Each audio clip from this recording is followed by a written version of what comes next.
Ever stumbled upon an old Android phone and found yourself unable to install SoundCloud from the Play Store?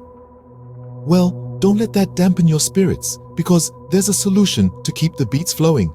You can still enjoy the full SoundCloud experience by using the Chrome browser on your phone.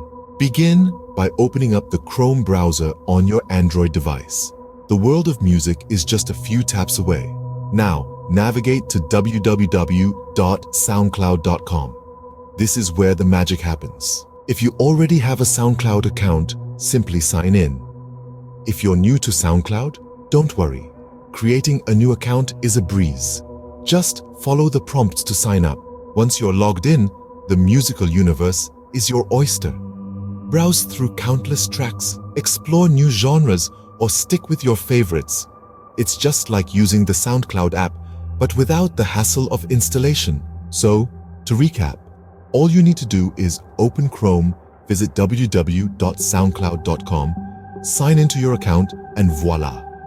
You're ready to embark on your musical journey. Remember, you don't need the SoundCloud app to enjoy your favorite tunes. With Chrome browser, you can access SoundCloud's website directly, ensuring your old Android phone still hits the right notes. So, the next time you find an old Android phone gathering dust, remember this handy tip. You can always turn it into your personal jukebox with SoundCloud and Chrome. Now go forth and lose yourself in the rhythm of your favorite tracks.